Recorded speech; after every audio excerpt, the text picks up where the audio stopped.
আসসালামু আলাইকুম। আমি মোহাম্মদ আলমগীর, গণিত বিভাগ, ঢাকা বিশ্ববিদ্যালয়। আজকে আমরা যে বিষয়টা আলোচনা করব সেটা হচ্ছে কনিক। অ্যাট ফার্স্ট আমরা দেখব কনিক কনিকের পরিস্থিতি। আমরা যদি কনিক হচ্ছে বিভিন্ন প্রকার কনিক সম্পর্কে জানি, যেমন হচ্ছে বৃত্ত, পরাবৃত্ত, উপবৃত্ত, অধিবৃত্ত, আয়তাকার, অধিবৃত্ত। তো কোনো একটা ইকুয়েশন দেখে আমি কিভাবে বুঝবো সেটা কোন ধরনের কনিক।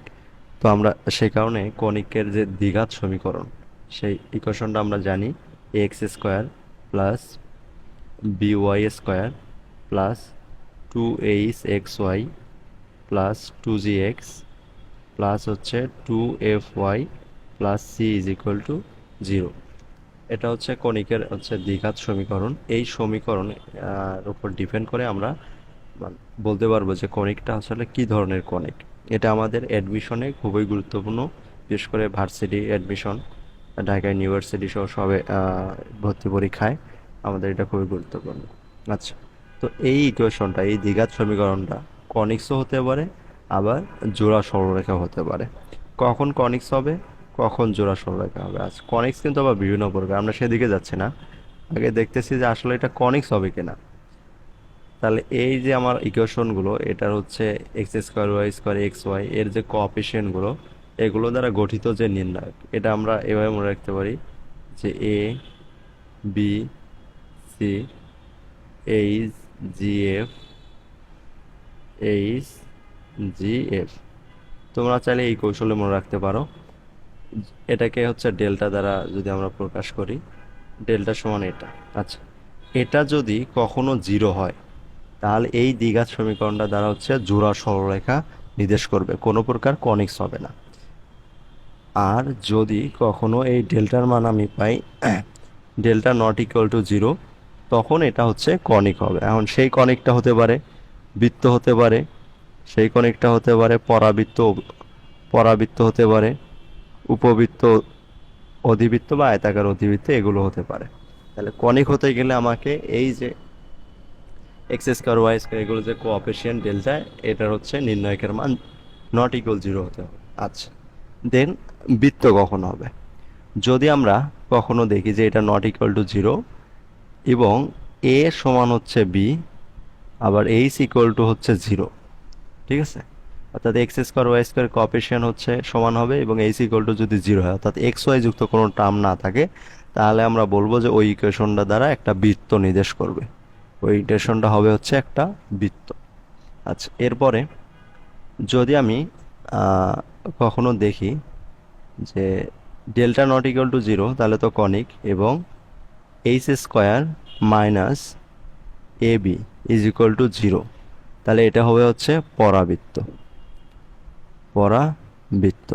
আচ্ছা, আমরা হচ্ছে উৎকেন্দ্রিকতা সম্পর্কে হচ্ছে একটু বলি যে এই কনিক্সের হচ্ছে উৎকেন্দ্রিকতা থাকে।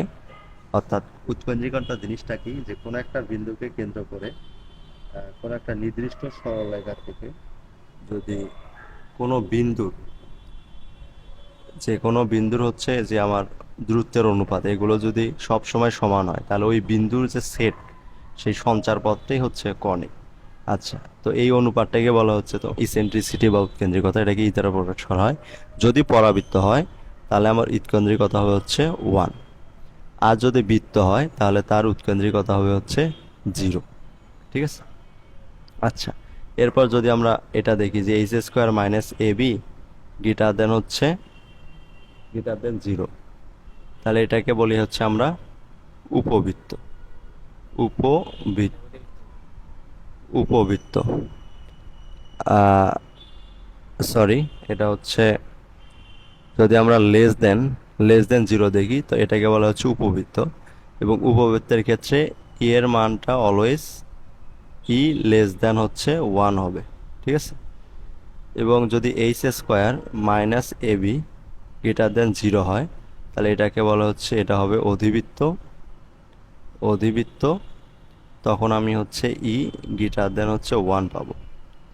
আর একটা স্পেশাল কেস আছে, যদি আমরা কখনো e equal to root two পাই, অর্থাৎ উৎকেন্দ্রিকতা রুট টু পাই, তখন এটাকে বলা হয় হচ্ছে আয়তাকার অধিবৃত্ত, আয়তাকার অধিবৃত্ত, অধিবৃত্ত।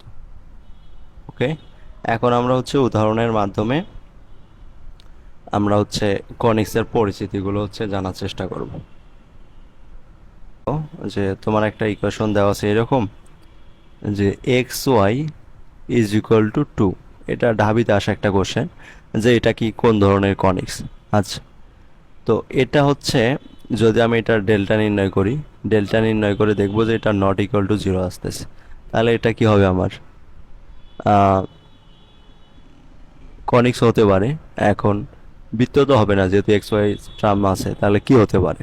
তাহলে আমরা হচ্ছে টেস্ট করি এটাকে, যদি আমরা এর আদর্শ ইকুয়েশন দ্বারা হচ্ছে তুলনা করি, তখন আমরা দেখবো যে এখানে এ ইকুয়াল টু হচ্ছে জিরো, আবার বি ইকুয়াল টু জিরো, এবং হচ্ছে এইচ ইকুয়াল টু কত পাবো, এইচ ইকুয়াল টু পাবো হচ্ছে হাফ। তাহলে আমরা হচ্ছে যদি এখানে H square minus a B এটা নির্ণয় করি, তাহলে সেটা কি পাচ্ছে, 1/2 তার উপর স্কোয়ার, তার মানে হচ্ছে 1/4। অর্থাৎ এটা আমার H square minus a B, এটা কি আসতেছে, গ্রেটার দেন জিরো। যদি গ্রেটার দেন জিরো আসে, তাহলে সেটাকে আমরা কি বলি, অধিবৃত্ত। তাহলে আমার এই ইকুয়েশনটা কিসের, এটা ইকুয়েশন অধিবৃত্তের ইকুয়েশন, অধিবৃত্তের সমীকরণ। Okay fine. তাহলে আমরা এভাবে হচ্ছে পরাবৃত্ত, উপবৃত্ত, অধিবৃত্ত এবং হচ্ছে বৃত্তের যে হচ্ছে পরিস্থিতি আর কি, যে এটা আইডেন্টিফাই করে, সেগুলো আমরা সহজে হচ্ছে করতে পারবো। ওকে, এরপরে আমরা যে টপিকটা দেখব সেটা হচ্ছে যে আমার এরকম দেওয়া থাকবে যে কনিক্স দেওয়া আছে, যেটা বৃত্ত, পরাবৃত্ত বা উপবৃত্ত যেটা হোক না কেন, সেটার উপর আমাকে স্পর্শকের সমীকরণ অঙ্কন করতে হবে। সে মনে করো এটা হচ্ছে একটা বৃত্ত, এই বৃত্তের উপরস্থ কোনো একটা আমি হচ্ছে বিন্দু নিছি, তো এই বিন্দুতে আমাকে হচ্ছে একটা স্পর্শক আঁকতে হবে। আমরা তো জানি যে বৃত্তের উপরস্থ কোনো বিন্দুতে একটা স্পর্শক অঙ্কন করা সম্ভব। তাহলে এখানে একটা স্পর্শক আমরা আঁকতে পারি, এই স্পর্শকের সমীকরণ নির্ণয় করতে বলবে।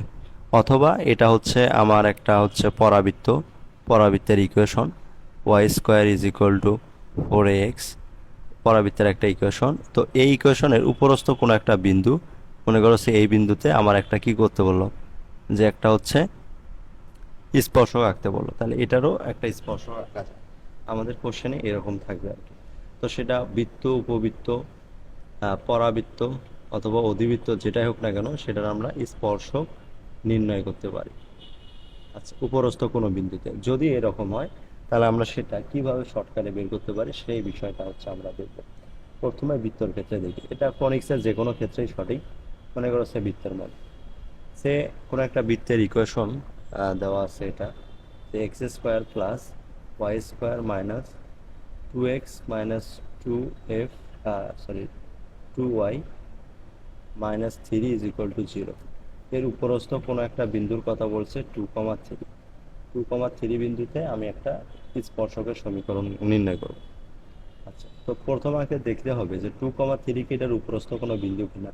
আমার এই কোশ্চেনে যেহেতু বলেই দিছে যে এটা একটা উপরস্থ বিন্দু, এবং যদি না বলে দেয় কেমনে বুঝবো সেটা, যে আমি এই বিন্দুটা, যে বিন্দুর কথা বলবে সেটা আমি ইকুয়েশনে বসে দেবো। ইকুয়েশনে বসে দেওয়ার পরে যদি আমি দেখি যে লেফট সাইড এবং রাইট সাইড এটা হচ্ছে সমান আসতেছে, তাহলে আমরা বলতে পারি যে ওই বিন্দুটা ওই বৃত্তের বা ওই কনিক্সের উপরস্থ কোনো একটা বিন্দু।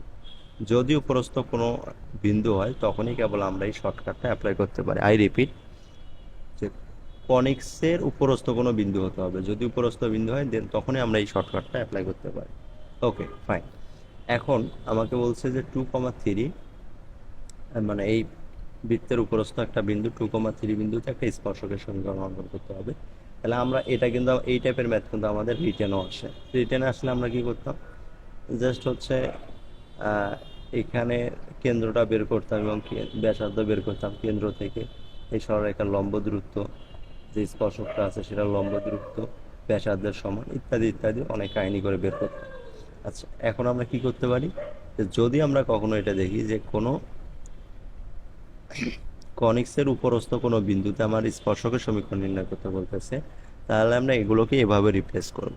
যে আমার বিন্দুটা যদি হয় x1 y1, এটা উপরস্থ কোনো বিন্দু যদি হয়, তাহলে আমি যেখানে এক্স স্কোয়ার পাবো সেটাকে রিপ্লেস করব x1 দ্বারা, যেখানে ওয়াই স্কোয়ার পাবো সেটাকে রিপ্লেস করব y1 দ্বারা, যেখানে এক্স পাবো এটাকে রিপ্লেস করব x plus x1 divided by divided by 2 দ্বারা, যেখানে ওয়াই পাবো সেটাকে রিপ্লেস করব x y plus y one divided by 2 দ্বারা। ঠিক আছে, এটা রিপ্লেস করলে যেটা আসবে ওটাই হচ্ছে ওই বিন্দুতে হচ্ছে স্পর্শের সমীকরণ। আচ্ছা, আমরা এটার ক্ষেত্রে দেখি, আমাকে এই বৃত্তটা 2,3 বিন্দু প্রস্থ একটা বিন্দু, এখানে আমাকে স্পর্শের সমীকরণ নির্ণয় করতে বলছে। তাহলে আমি শর্টকাট অনুযায়ী যদি করি, তাহলে এখানে লিখতে পারি আমি এক্স ওয়ান মানে হচ্ছে কত 2 প্লাস ওয়াই স্কোয়ার যেহেতু আছে ওয়াই ইন্টু ওয়াই ওয়ান মানে হচ্ছে 3 মাইনাস 2 ইন্টু এক্সের জায়গায় আমরা কি লিখতে পারি এক্স প্লাস এক্স ওয়ান মানে হচ্ছে 2 ডিভাইডেড বাই হচ্ছে 2। ঠিক আছে, মাইনাস 2 ইন্টু ওয়াই জায়গায় কি লিখতে পারি ওয়াই প্লাস 3 ডিভাইডেড বাই হচ্ছে 2 মাইনাস 3 ইজ ইকুয়াল টু হচ্ছে 0। তাহলে ইজিলি এখান থেকে আমরা পাচ্ছি হচ্ছে 2x plus 3y minus x minus 2 minus y minus 3 is equal to 0। তাহলে আমরা পাচ্ছি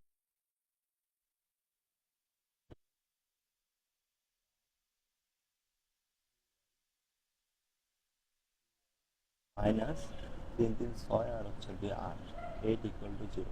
তাহলে এই বৃত্তটার উপরস্থ 2,3 বিন্দুতে একটা স্পর্শের সমীকরণ হচ্ছে x plus 2 minus 8 equal to 0। আচ্ছা, এখন বের করার পর আমি কিভাবে বুঝবো যে এটাই আমার ইকুয়েশন কিনা? আমি 2,3 বিন্দুটা এখানে বসাই, যদি স্যাটিসফাই করে তাহলে হচ্ছে অবশ্যই ঠিক আছে। তাহলে আমরা 2 বসাই 3 বসাই, তাহলে দেখবো যে হচ্ছে এটা লেফট সাইড রাইট সাইড 0 আসতেছে। তার মানে আমার 2,3 বিন্দুতে এটা হচ্ছে একটা স্পর্শকের সমীকরণ। ওকে, আচ্ছা আমরা আরেকটা পেজ নেই, আমরা আরেকটা পেজ নিলাম। সে মনে করো যে হচ্ছে এখানে আমাকে একটা ইকুয়েশন দেওয়া আছে পরাবৃত্তের, যে y square is equal to 4x। ঠিক আছে, এটার উপরস্থ একটা বিন্দু 1, উপরস্থ না, বললো যে 1,1 বিন্দুতে এই পরাবৃত্তের একটা স্পর্শকের সমীকরণ নির্ণয় করো। তাহলে আমি এটা হচ্ছে 1,2 মনে করো সে বলছে।